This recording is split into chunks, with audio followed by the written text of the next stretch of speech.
ที่ติดตามฟังรายการนี้มาด้วยดีตลอดเอาละโยมสิ่งที่เราทำเป็นกิจวัตรคือไหว้พระสวดมนต์และสวดบทโพชฌังคาปริต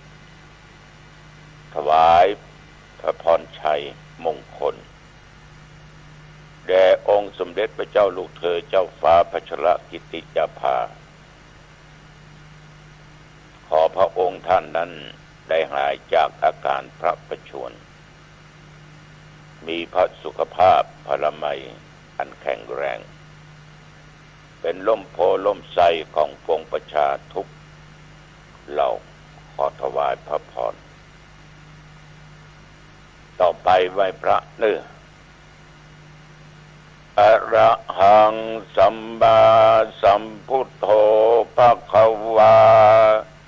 พุทธังภควันตังอภิวาเทมิกราบพระพุทธสวากขาโตภควตาธัมโมธัมมังนัมมัสสามิกราบพระธรรมสุปฏิปันโนภควโตสาวกสังโฆสังฆังนะมามิกราบพระสงฆ์ต่อไปกล่าวคำนมัสการว่าพร้อมๆกันไปนะโมตัสสะภะคะวะโตอะระหะโตสัมมาสัมพุทธัสสะนะโมตัสสะภะคะวะโตอะระหะโตสัมมาสัมพุทธัสสะนะโมตัสสะภะคะวะโตอะระหะโตสัมมาสัมพุทธัสสะพุทธังสรณังคัจฉามิธัมมังสรณังคัจฉามิสังฆังสรณังคัจฉามิตุติยัมปิพุทธังสรณังคัจฉามิตุติยัมปิธัมมังสรณังคัจฉามิตุติยัมปิสังฆังสร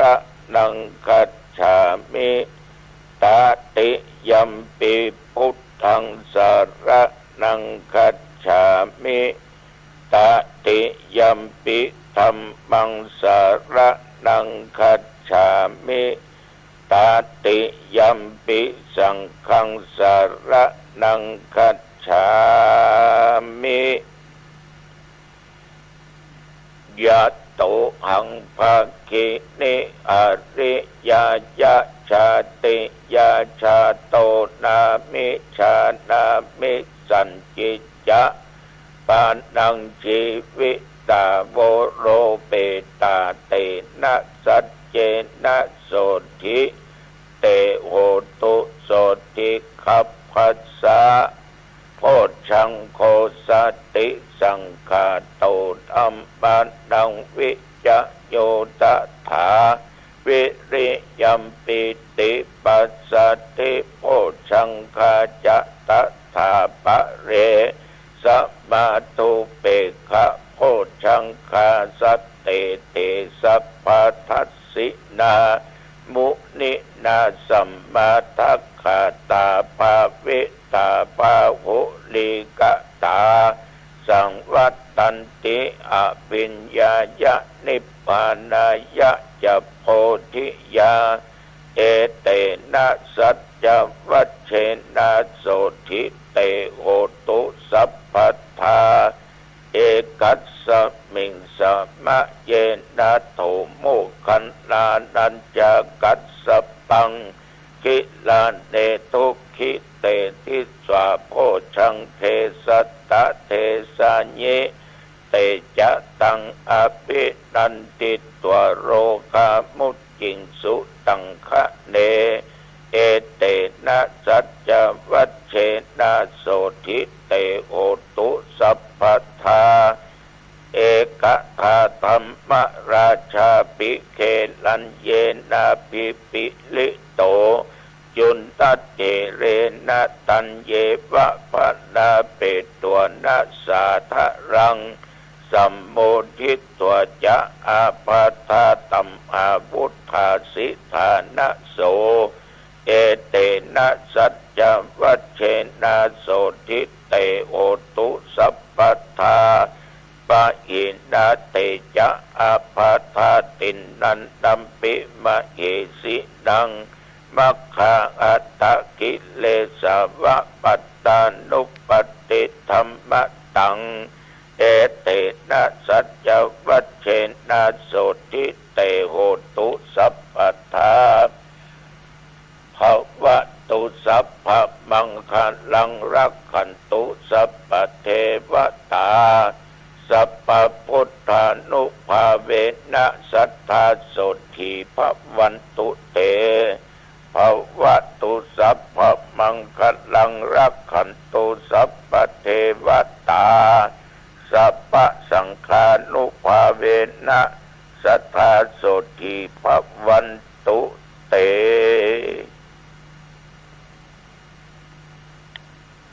กรมอุตุได้ประกาศว่าตั้งแต่เมื่อตะวันวามาจนถึงปัจจุบันนี้แถวหนองตองและบริเวณหนองตองบ่มีรายการแจ้งว่าฝนตกแล้วก็ปัจจุบันนี้มีเมฆเป็นบางส่วน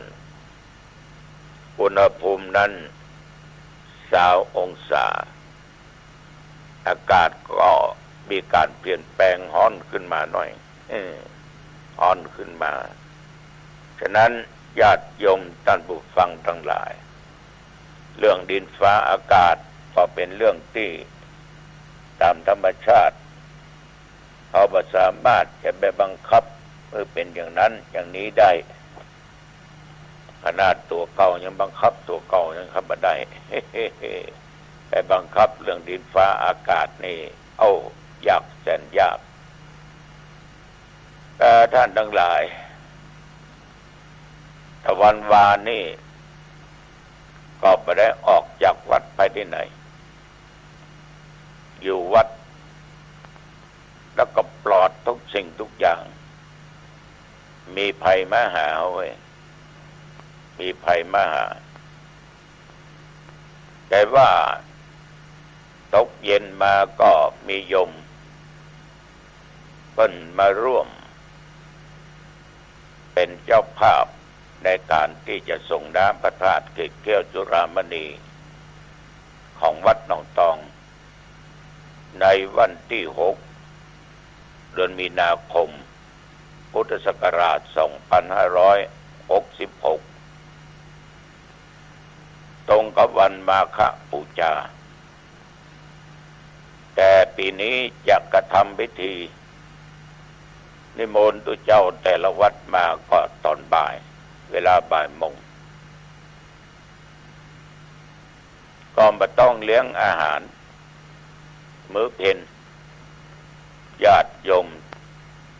ก็หมดภาระไปสาเหตุนั้นก็มาจากว่าคือธรรมภาพคืออวันมาฆบูชาแต่ตรงก็เดือน5บางครั้งบางปีอย่างปีนี้อธิกมาศ12 เตื้อก็มาตรงกับเดือน6เพ็งถ้ามาฆตรงกับวันเดือน5เพ็งก็จัดวันเดือน5เพ็งก็ถือเอาวันมาฆบูชาเป็นวันที่ส่งน้ำธาตุพระเกศแก้วจุฬามณีเป็นน้องสาธุชนญาติโยมท่านผู้ฟังบางคนก็บ่เข้าใจเพิ่นส่งน้ำธาตุเพิ่นส่งพระเจ้ากะกี่ห้องงายแล้วกะเขาบอกว่าญาติโยมจะส่งน้ำพระธาตุส่งเวลาใดก็ได้นะเวลาไหนก็ได้ เมื่อเราพร้อมก่อนง่ายก็ได้กินก็ง่ายก็ได้ก่อนตอนก็ได้กินก็ตอนก็ได้ค่ำมาก็ได้เมื่อคืนก็ได้แล้วแต่ความพร้อมเขาพร้อม2 สถานที่พร้อมที่ตุเจ้าเอาตอนบ่ายปีนี้ก็เนื่องจากว่าเมื่อเจ้านั่นอีกวัดหนึ่งในตำบลเปิ้นถือเดือน6เป่งเอาก็ยกยอดนี้เปิ้นเนี่ยก็บ่อยากไปเรียกว่าทำพร้อมเดียวกันเปิ้นเอาเมื่อเจ้าเอาก็เลยเอากี่ขั้นตอนเนี่ยแต่มาถือว่าเลิกยามต่างๆนั้นคือเมื่อเราพร้อมและทำถูกต้องตามกาลเทศะฉะนั้นศรัทธาสาธุชนญาติโยมก็ตะวันนี้ตอนเย็นก็มีโยมมาร่วมเป็นเจ้าภาพในการที่จะถวายพระสงฆ์องค์เจ้า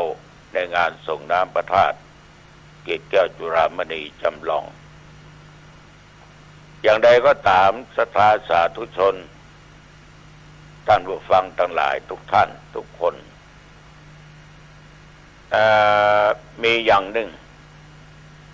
ในชีวิตของคนเฮาที่ดำรงชีวิตอยู่ได้มาถึงวันเนี่ยถ้ามาหันญาติโยมแล้วก็ดีอกดีใจคือคนเราเกิดมาบัดใจให้เวลามันเปล่าเบื่อเวลามันผ่านไปเปล่าเราจะหันได้ว่าทุกคนนั้นมีการดิ้นรนเพื่อยังชีวิตอยู่รอดบางคนก็อยู่รอดไปเป็นวันๆแต่บางคนเพิ่นนั้นก็เสาะหาปัจจัยเงินทองสิ่งของมาเพิ่มเติมที่มีแล้วเพื่อมันมั่นคงชีวิตคนเฮานี่ญาติโยมจะต้องขยัน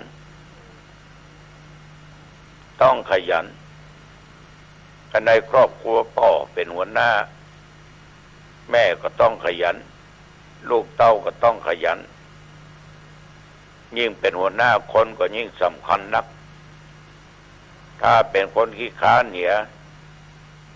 ถ้าเป็นหัวหน้าน่ะกินแห้งผู้น้อยเหี่ยญาติโยมถ้าอย่างอี้มันก็ไปไม่รอดความเสื่อมต่างๆความชิบหายต่างๆมันจะเกิดขึ้นด้วยฐาน 4-5 อย่างเนี่ยโยม1ชอบนอนเนี่ย2ชอบคุย3ประมันมีแต่ความเกลียดคร้านแล้วก็ขี้โคตรง่ายองค์สมเด็จพระสัมมาสัมพุทธเจ้าท่านบอกว่าเป็นหนทางความเสื่อมคนที่ชอบนอนนะญาติโยมเอาจะสังเกตได้ว่าถึงเวลาลุกมันลุกนอนถึงเมื่อคืนนอนถึงเมื่อวันบันเนี่ยการเนี่ยงานอย่างบันทึมเอาใจใส่จะเอารับเอานอนลูกเดียวบางคนนี่ตะวันไปตกดิน3-4 โมงนอนละรับคนพืดนะเขาแรงก็ดื่มกินลุกมาก็จะทุ่ม2 ทุ่มลุกมาถามกินละน้ำยังอาบแล้วนะถามกินเรียบร้อยแล้วไปอาบน้ำนอนต่อไปพอตื่นสายตัวแทนเพิ่นพอไปกาดไปรีไปก้าไปขายพอไปเนี่ยการเนี่ยงานมันยังลุกเด้อคนที่ชอบนอนเนี่ยมันจะเอาเรื่องนอนเรื่องหลับเป็นเรื่องใหญ่พ่อแม่พี่น้องญาติโยมท่านผู้ฟังทั้งหลายถ้ามันอย่างนี้มันจะมีความเจริญกว่าบอกว่าภายในว่าไปนอกวัดตุเจ้าพระเนรว่าคฤหัสถ์เจ้าบ้านนะถ้าชอบนอนเนี่ยขี้ค้านเนี่ยขี้เกียจอย่างเงี้ยจะหาความเจริญได้ยาก อย่างเวลาเนี้ยญาติโยมบางท่านบางคนพอลุกละพอจะเปิดร้านละบางคนก็เปิดละพอขายของละบางท่านบางคนเป็นนั่งอยู่กาดพอละกาดต้นลำไยกากาดเมืองใหม่กาดตั้งระปูนกาดที่หันกาดที่นี่พอไปนั่งกาดพอไปขายของที่กาดละบางคนอยู่ที่กาดตึกรามบ้านจ้องก็เปิดร้านขายของละแต่ตรงกันข้ามคนบางคนเนี่ยญาติโยมยังนอนรับคนพืดอยู่แต่วันขึ้นมับมันยังบรรลุบัตื่นเต้อฉะนั้นคนขี้หลับขี้นอนเนี่ยมันมีแต่ความเสื่อมลงมันจะเจริญก้าวหน้าในชีวิตของมันก็ตึงหาได้ยากถ้าเบิ้ลมาบอกว่าไปนอนอย่างบะล้ำบะเหลือรับอย่างบะล้ำบะเหลือจะกินเดือนกินดาวก็เรื่องของข้าเรื่องของกูสิทธิของไปของมันผู้ยากคนอย่างนี้ญาติโยมทั้งหลายผู้ยากที่รับที่นอนเนี่ยปอที่ค้านเนี่ยการก็ถึงมันยะบัดทำเพิ่นไปรับจ้างยาการยางานก็ลุกมันขี้ค้านอันนี้ว่ามันว่าไปเพิ่นไปต้งไปนาไปปลูกไปฟังยาก็ไปเพิ่นชวนไปหันไปนี่ไปกาไปขายกล่องไปขี้ค้านคนขี้ค้านสั่นหลังยาวเอวยาวบอกออกไม่ออกเพราะว่าจะเป็นคนบ้านว่าจะเป็นคนวัดแต่ขี้ค้านตึงเอาตัวไปบรอดนะเอาตัวไปบรอดนี่เขาเป็นผู้เจ้าสมัยเนาะถ้าเตื้อเขาก็เพียเนาะสมมุติเนี่ยไปนอนเนี่ยญาติโยมศรัทธามาหาหลวงพ่ออยู่กอตุลุงอยู่กอแต่ส่องพ่อตุลุงนอนหลับคนฟอดนี่นะก็เดี๋ยวเขาก็ตึมขึ้นไปละเขาจะปิกละเพราะตุลุงหลับไปหาตุลุงเหมือนกันนอนหลับเนี่ย มีญาติโยมหลายท่านหลายคนหรอกเดี๋ยวลูกตั้งหลายหน้าหลายปิงบุญตั้งหลายปูนบุญ